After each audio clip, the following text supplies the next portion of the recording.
여러분들 덕분에 군사역도 잘 하고 열심히 하고 있습니다. 우리 총회는 62회 아마 한 1977년도에 6.25 전주일을 총회 군선교주일로 지정을 해서 지키고 있습니다. 왜 그런가 하는 게 교단적인 차원에서 군선교주일을 마련하고 또 구체적인 사업을 지원함으로 인해서 선교 현장에서 많은 열매를 맺고 있습니다.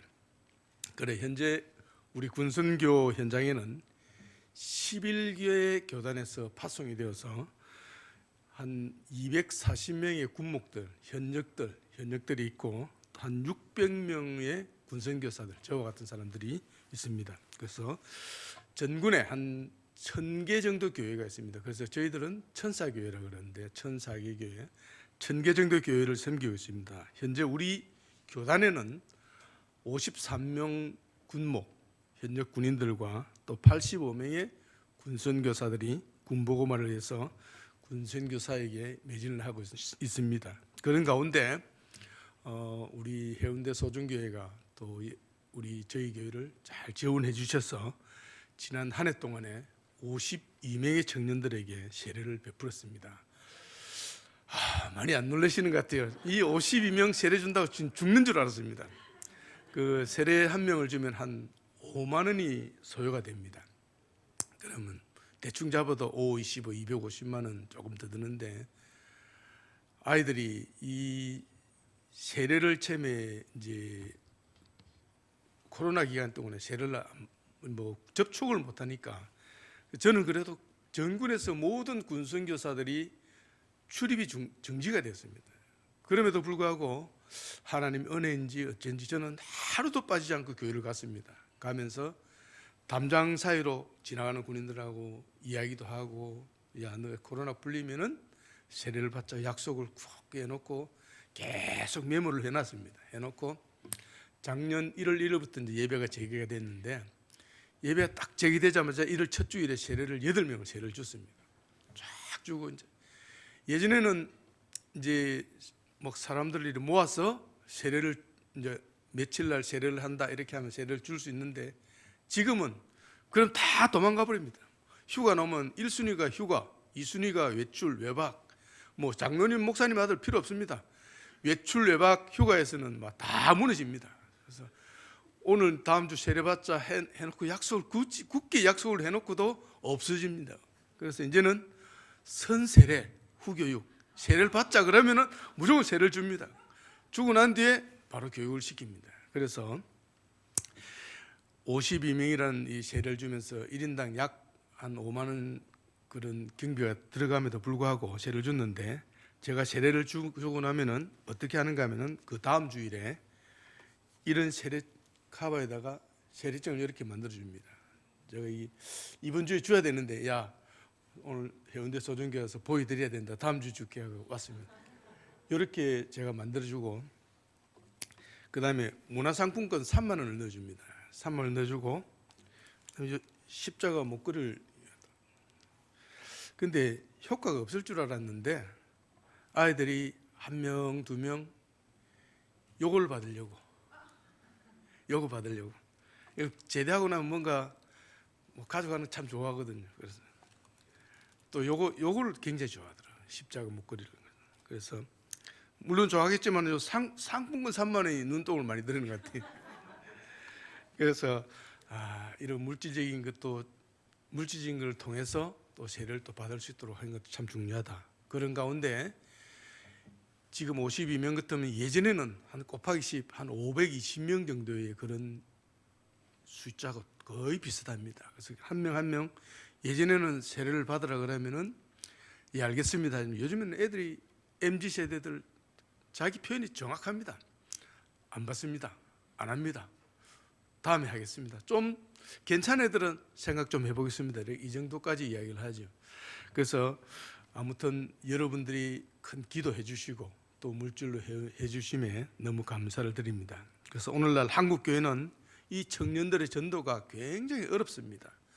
많은 사람들이 황금어장이라고 이야기를 하지만은 절대로 황금어장이 아닙니다. 지금은 낚시어장입니다. 한 명씩 다 보고 계속 낚아야 됩니다. 안 낚일 날도 많이 있다니까. 제가 몇 년 아주 오래전에 어느 분이 요트를 타고 저기 광안대교 밑에 낚시를 간다길래 우회전창에 따라갔는데 하루 종일 낚시했는데 한 마리도 못 낚았습니다. 이 정도처럼 낚시를 한다는 것은 굉장히 힘들고 어렵더라고요. 그래서 오늘 이런 상황 가운데서 여러분들 교회가 또 군선교를 위해서 후원해 주시고 또 기도해 주심에 너무 감사를 드립니다. 오늘 저는 이 자리에 선 게 고향에 온 것 같은 그런 느낌이 들고, 또 우리가 동일한 언어와 우리가 같이 사용할 수 있는 그런 말들, 또 같은 찬송들 불러서 너무 기분이 좋습니다. 아까 찬송 부른 38장 찬송 우리 예배 전에 계속 부릅니다. 우리 장병들이 저녁할 때는 이 찬송은 다 외워갑니다. 제가 예배 찬송도 한 5가지를 계속 돌립니다. 예배 제대하고 나갈 때는 뭔가 자기 머릿속에 찬송가를 좀 알 수 있도록 찬송가를 다 한 5가지만 계속 돌리고 38장은 계속 부릅니다. 그래서 참 오늘 너무 기분이 좋고 여러분들 뵈니까 고향에 온 것 같은 그런 느낌이 듭니다. 그래서 우리가 이처럼 군선교 현장에서나 우리 생활 가운데서 성경은 똑같은 삶의 방식과 교훈을 우리들에게 이야기해주고 있다는 말씀을 드리고 싶습니다. 따라서 오늘 우리 본문이 우리들에게 주는 귀한 그런 가르침을 통해서 군선교 현장을 책임지고 있는 저와 또 이 지역 사회를 위해서 복음을 위해 헌신하는 여러분들이 또 동일한 사명임을 깨닫고 여러분들과 함께 은혜를 그래 나누도록 하겠습니다. 이제 2024년도 벌써 이제 2번째 주일인데 저는 시작하면서 이렇게 생각을 해봤습니다.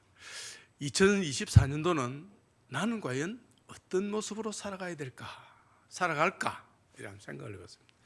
여러분들도 한번 생각을 해보시면 어떨는지 모르겠습니다. 나는 어떤 모습으로 2024년 살아갈까, 살 수 있을까? 또 이 말 12월 30일 날 우리가 되새겨 볼 때에 나는 어떤 모습으로 살았을까 참 궁금한 것 같아요. 그래서 오늘 이 본문이 사도 바울이 이 편지인데 이 옥중서신이 4개가 있는데 이 가운데 이 빌립보서가 감옥 안에 있는 사람이 감옥 밖에 있는 사람한테 편지를 씁니다. 참 너희들 참 기쁘게 해라. 그래서 빌립보 4장 4절에 보면 주 안에서 항상 기뻐하라. 내가 다시 말하노니 기뻐하라. 감옥 안에 있는 사람이 밖에 있는 사람한테 야, 너 좀 기뻐해라. 2가지입니다. 좀 이상하게 도란 사람 아니면은 믿음이 굉장히 좋은 사람입니다. 분명히 바울은 도란 사람은 아닌 것 같고 신앙이 믿음이 굉장히 좋은 사람이라는 사실을 알 수 있는 것입니다. 그래서 오늘 본문도 사도 바울이 빌립보 성도들에게 권면을 하고 있습니다. 우리 27절 한번 같이 한번 읽어봅시다. 27절 시작.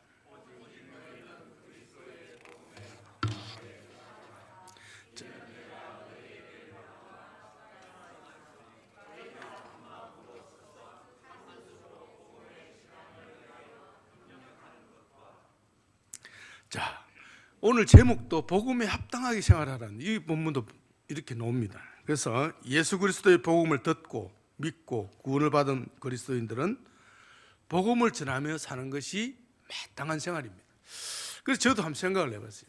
야, 나는 과연 이 말씀대로 복음을 듣고 믿고 구원을 받았지만은 내 생활은 복음을 전하며 살아가고 있을까? 한번 생각을 해봤습니다. 왜 그랬을까? 예수님은 복음을 전하라고 우리에게 분명하게 명령을 했었습니다. 그렇기 때문에 우리는 복음을 전하며 사는 것이 우리 생활의 의무입니다.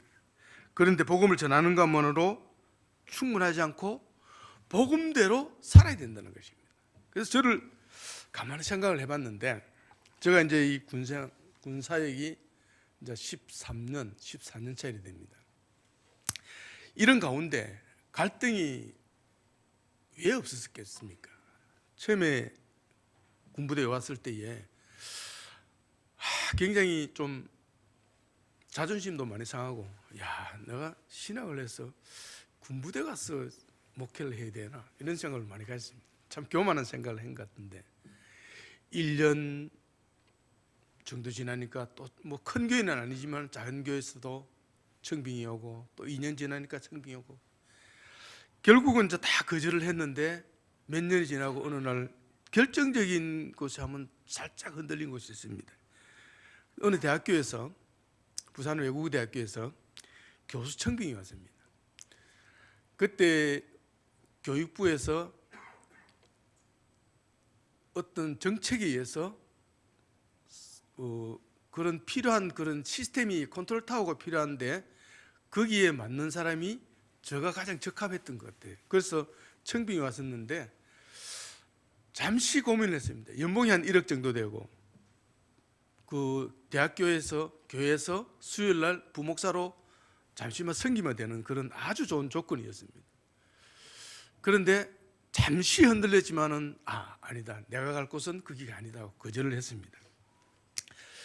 그 거절한 것이 저는 굉장히 저 나름대로 굉장히 뿌듯한 그런 마음을 가지고 있고 이 말씀을 읽을 때마다 저는 조금 많이 부끄러운 가운데 조금 덜 부끄러운 그런 마음을 가질 수 있었더라고 저는 생각을 하고 있습니다.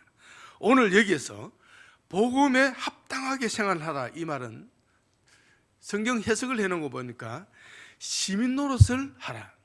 시민 노릇을 하라는 이런 말입니다. 시민권은 이 당시 빌립보 사람들에게 아주 친숙한 이미지를 가져다 주는 그런 단어입니다. 그래서 빌립보는 로마의 식민지였지만은 이 빌립보는 식민지였지만은 이들은 그 지역의 다른 지역에 비해서 로마 시민의 대우를 받았습니다. 그래서 이 사람들은 로마 언어를 쓰고 로마 사람들의 옷을 입고 로마의 풍습을 따라서 생활했습니다. 그래서 로마에서 이 빌립보의 행정장관을 파견을 하고 또 그들은 로마식으로 이 빌립보 사람을 다 통치를 했습니다. 그래서 이 빌립보 사람들은 자신들은 로마 사람들은 아니지만 그런 대우를 다 받고 있으니까 로마 시민의식을 가지고 어깨가 쓰겠습니다. 옛날에 우리 일제시대에 완장을 하나 채워주면 이 사람들이 완장 덕분에 막 어깨 힘주고 다니듯이 이 빌립보 사람들이 그런 식으로 행동을 했던 것입니다. 이제 로마 시민권을 소유했기 때문에 로마인처럼 나라에서 보호를 다 받을 수 있고 이들이 죽었을 때도 십자가형은 이 사람들은 처형되지 않습니다. 그래서 야만인과는 주위의 사람들과는 다른 삶을 살고 있다는 데 대해서 굉장히 자부심을 가지고 살아가고 있었습니다.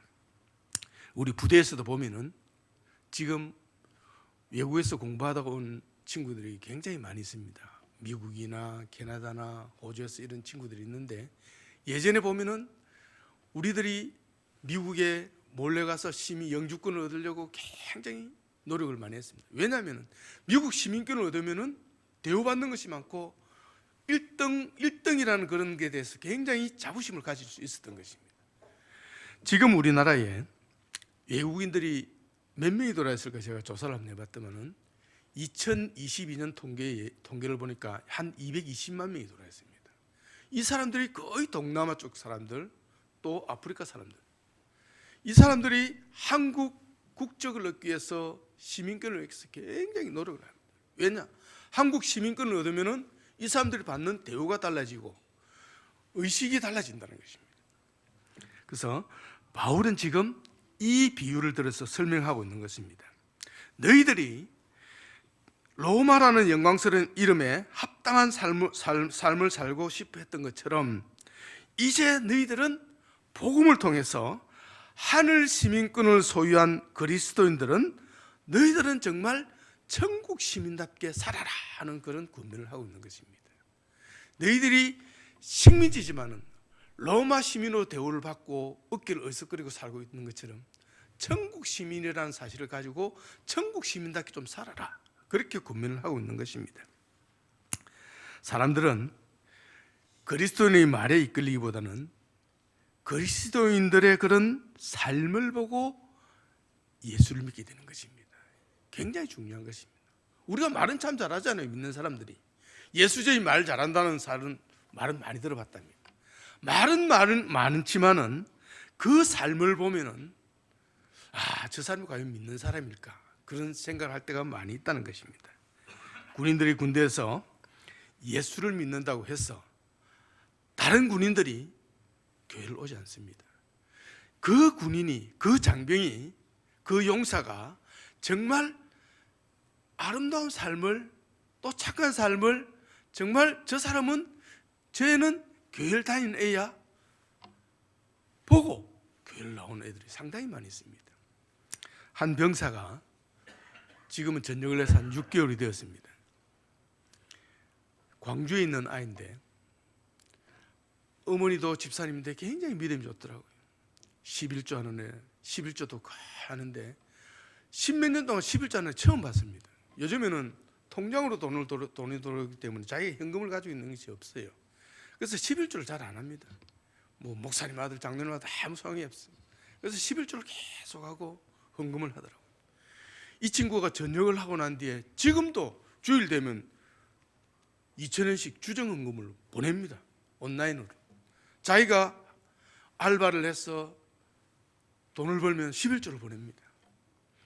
이처럼 그 사람의 삶을 보고 예수를 믿게 되는 것이지, 그 사람이 말을 잘한다고 해서 절대로 예수를 믿는 것이 아니라는 것입니다. 나도 저 친구처럼, 저 형제처럼 교회에 나가고 싶다, 나도 예수를 믿고 싶다, 이런 마음을 갖게 만들어야 된다는 것입니다. 군대를 오기 전에는 전혀 교회에 나가지 않았고 또 훈련소나 신교대에서 세례를 받지 않았는데 자대에 와서 교회를 나오게 되면서 예수를 만나게 되고 또 세례도 받고 그리스도인으로서 변화된 삶을 살게 되면은 다른 사람들이 믿고 싶어 한다는 것입니다. 그래서 아까처럼 예수 세례를 믿고 이것을 받아가지만은 그 사람은 이것 외에 또 다른 것이 그 마음속에 있다는 것입니다. 우리들 역시 천국 시민으로서 긍지를 좀 잘 가지고 일상생활 속에서 그리스도인답게 생활해야 되는 것이 굉장히 중요하다는 것입니다. 여러분들 한번 물어보겠습니다. 복음이 무엇입니까? 복음이라는 게 무엇입니까? 우리가 이야기하는 굿뉴스입니다. 그 굿뉴스, 좋은 소식은 무엇이 좋은 소식입니까? 무엇이 좋은 소식이라는 것입니까? 오늘 돈을 많이 벌었어. 아니면 우리 아들이 좋은 차를 샀어. 좋은 회사를 다녔어. 이런 것이 좋은 소식이 아니다면, 굿뉴스라는 것은 하나님과 우리가의 그 단절된 관계를 이어지게 되었다는 그것이 바로 좋은 소식입니다. 누구로 인해서? 예수님으로 인해서. 이것이 굿뉴스입니다. 이런 소식을 우리가 전해야 되는 것입니다. 어떻게? 우리의 삶을 통해서 전해야 된다는 것입니다. 사람이 달라졌다는 것은 그 사람이 생각이 바뀌고 가치관이 바뀌고 인생관이 바뀌고 물질관이 바뀌고 대인관계가 모든 것이 다 바뀌었다는 것입니다. 우리가 잘 아는 그 필립스, 면도기, 청소기, 여기에 있는 CEO 이 사람이 37살 때 CEO가 됐다 그럽니다. 이 사람이 빌리그람 전도 집회에 가서 복음을 받아들이고 사람이 달라졌다는 거예요. 그래서 달라졌다는 것은 그 사람의 인생관이 바뀌고 물질관이 바뀌고 가치관이 모든 것이 다 바뀐다는 것입니다. 그렇게 함으로써 다른 사람들에게 영향력을 서서히 미치게 되는 것이죠. 새해에는 바로 여러분들 중에 예수 그리스도를 통해서 변화된 삶을 살게 됐을 때에 여러분의 이웃이나 여러분의 친구나 누구든 찾아서 그 비결을 물었을 때에 여러분이 만난 그 예수님을 잘 전하시는 여러분이 다 되기를 주님으로 축복합니다. 그럴 때 여러분이 전도한 한 명의 영혼이 앞으로 엄청난 사람들에게 복음을 전하게 되는 그날이 올 줄로 믿습니다. 저는 군 교회에 오면서 다짐을 했습니다. 제가 은퇴할 때까지 1,000명의 장병들에게 세례를 주겠다고 약속했습니다. 그 꿈을 아직 다 이루지 못했지만은 1,000명이라는 사람에게 세례를 줬을 때에 이 1,000명이 우리나라 곳곳에 다 퍼져서 좋은 암적인 존재가 되어서 우리나라에 선한 영향력을 미친다면 우리나라가 얼마나 하나님을 향한 그 나라가 될 수 있을까 하는 저 혼자의 부푼 꿈을 가지고 있습니다. 그래서 새해는 바로 여러분들 중에서 예수 그리스도를 통해서 변화된 삶을 살아갈 수 있는 사람들이 많이 나타나길 바랍니다. 그렇다면 오늘 이 본문에 나오는 복음에 합당한 생활은 무엇일까? 천국 시민답게 사는 생활은 무엇일까? 그렇게 하기 위해서는 우리는 어떻게 해야 될까? 서로 잘 협력할 수 있는 그런 삶을 살아야 된다는 것입니다. 27절을 우리 한번 더 읽어봅시다. 자, 시작.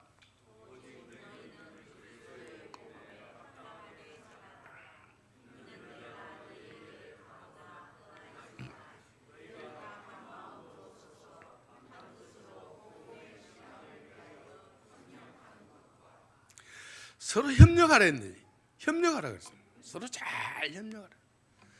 그냥 협력하는 것이 아니라 이 말씀 앞에 보면은 협력하는 전 단계는 어떻게 해라? 한 마음으로 협력하라는 것입니다. 이제 내일 되면 축구를 하는데 한국이 이제 아시안 게임 축구를 합니다. 축구할 때 원팀을 강조를 합니다. 한 마음이 되지 않으면은 절대로 이길 수 없습니다. 한 마음으로 협력을 하라는 거예요. 서로가 미워하고 또 시기하고 질투하고 싸우고 다투게 되면은 믿지 않는 사람들이 어떻게 보겠습니까? 불신앙의 이웃들에게 복음을 전할 수는 절대로 없습니다. 한 마음이 되기 위해서는 그 중심은 그리스도의 십자가가 되어야 된다. 할렐루야. 네. 우리는 보통 그렇게 생각 안 하는 것 같아요. 내 마음속에 그리스도의 십자가가 어떻게 존재하고 있을까? 그 마음을 생각한다면 말 한마디 한마디도 굉장히 신중하게 할 수 있다는 것입니다. 이것은 바로 예수님이 중심이 돼요.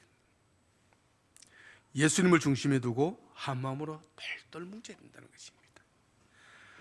한 마음이 된다면 그 다음 단계로 서로 협력하라. 군대는 일사불란하게 하나가 되어야 합니다. 한 마음이 되지 않으면 적에게 분명히 침략을 받게 되고 전쟁이 일어날 수밖에 없는 것입니다. 우리는 해야 할 일이 너무나 많기 때문에 한두 사람의 힘으로는 절대로 될 수 없습니다. 함께 일을 해야 됩니다. 오늘 바이올린 3중주, 피아노 3중주, 이게 조화가 잘 되니까 아름다운 음악이 우리 귀에 들려온다면 한 부분이라도 튀어나오고 한 부분이라도 맞지 않으면 아름다운 음악이 될 수가 없는 것입니다. 여러분들은 생활 가운데서 또 각자의 일터에서 교회에서 나는 협력을 잘하고 있을까? 한번 스스로 한번 생각해 보시기 바랍니다. 하나님 나라에는 독불장군은 절대로 없습니다. 이제 여러분들은 협력을 중요하게 생각하시고 복음에 합당한 그런 십자가의 군병으로서 하나님 나라 시민다운 믿음의 사람으로 인정받기를 간절히 소원합니다. 그래서 복음의 신앙을 위해서 첫 번째로 중요한 것은 협력입니다. 우리 한번 따라합시다. 협력. 예. 두 번째는 좀 강하고 담대한 생활을 하자. 오늘 성경 말씀에 28절 한번 읽어봅시다. 자, 시작.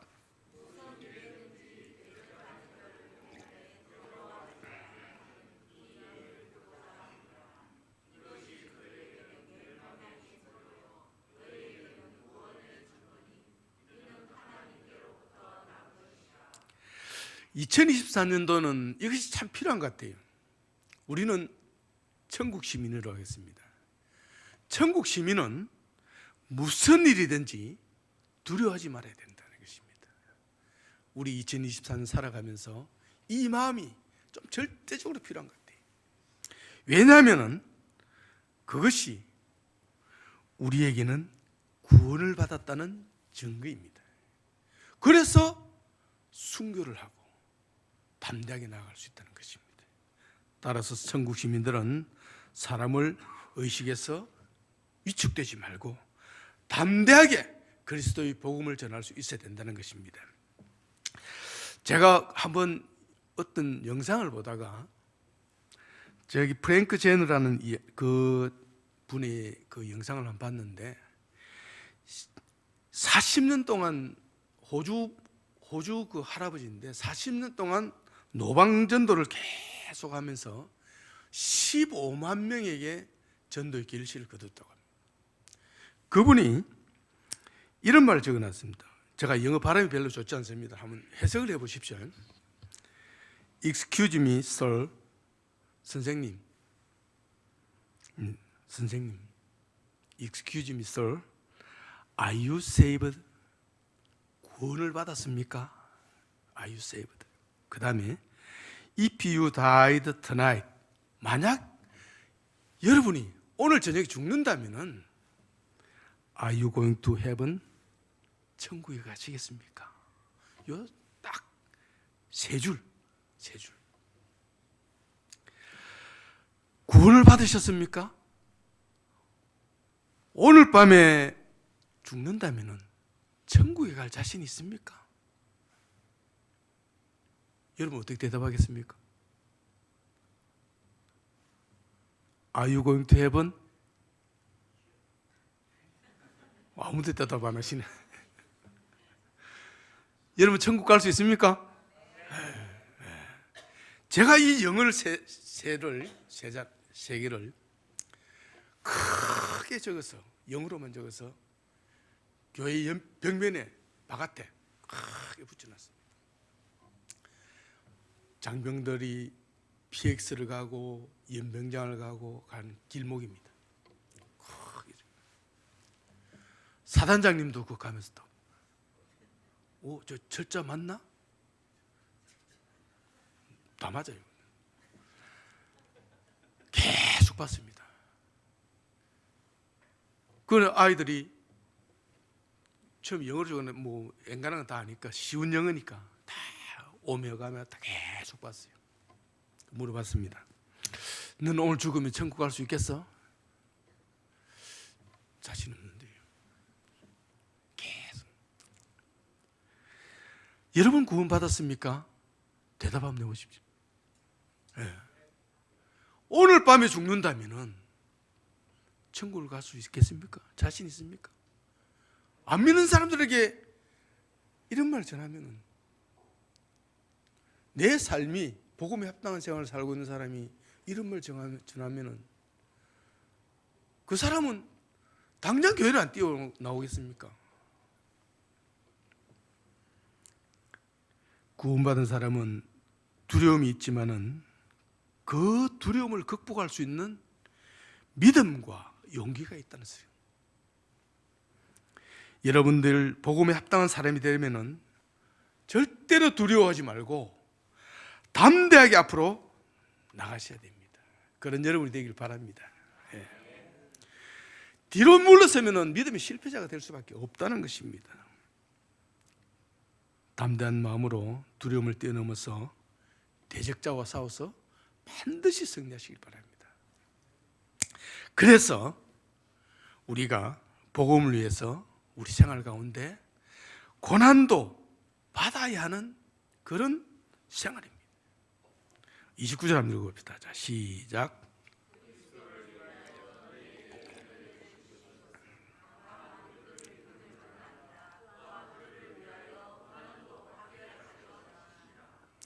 그런데 이 말씀을 제가 읽어보니까 우리 믿는 사람들이 말은 잘하는데 실천이 잘 안 되는 것 같아요. 예수를 믿는다는 것은 참 놀라운 특권입니다. 그런데 별로인 것 같아요. 그 특권이 나에게 어떤 특권인지 잘 모르는 것 같아요.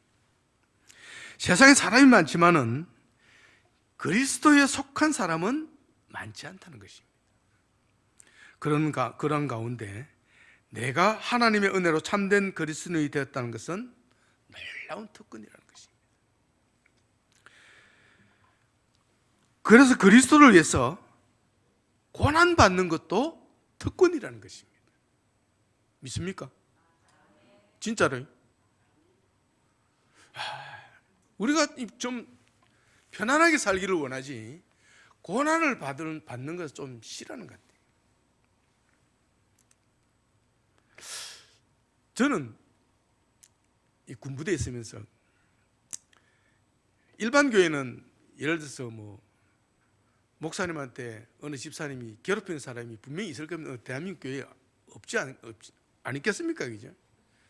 그 괴롭힌 사람이 있으면은 그 사람이 천국 가지 않는 이상은 계속 괴롭힘을 당해야 되는 거예요. 저는 부대에서 괴롭힌 사람은 만약에 대대장인 지휘관인데 지휘관은 2년 있으면 갑니다. 소망이 있어요. 저는 2년 지나면 가기 때문에. 그래서 그런 고난도 저는 잘 극복할 수 있는 거예요. 왜냐하면 소망이기 때문에.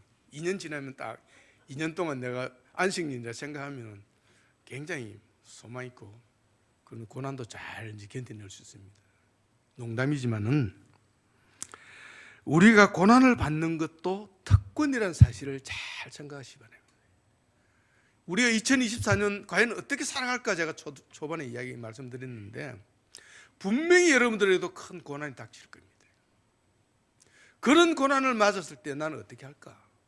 받아들이셔야 됩니다. 받아들이시고 내가 복음에 합당한 생활을 하게 된다면 믿음과 용기로 다 극복할 수 있다는 것입니다. 할렐루야. 예. 제가 설교 중에 군인들에게 종종 질문합니다. 여러분들은 군생활을 하면서 이제까지 은혜를 많이 받았습니까?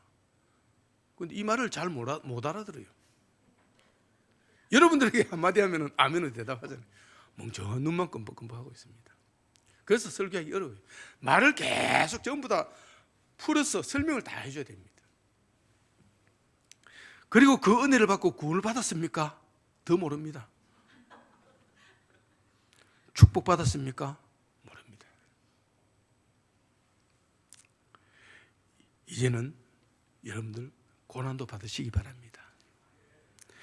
자원해서 고난에 동참하시기 바랍니다. 그것이 복음에 합당한 생활이라는 것입니다. 하나님 나라 시민다운 용기 있는 모습이라는 것입니다. 로마서 8장 18절에는 이런 말씀이 있습니다. 생각하건대 현재의 고난은 장차 우리에게 나타날 영광과 비교할 수 없도다.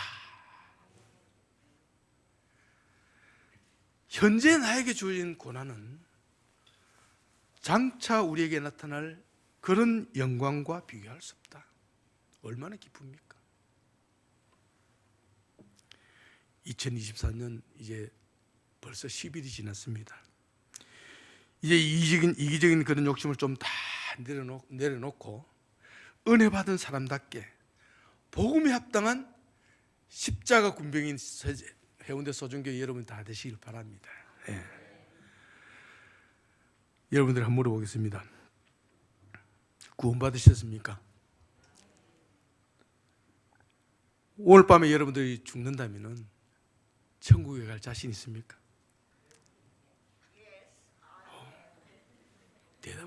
대답 안 하시. 기도하겠습니다.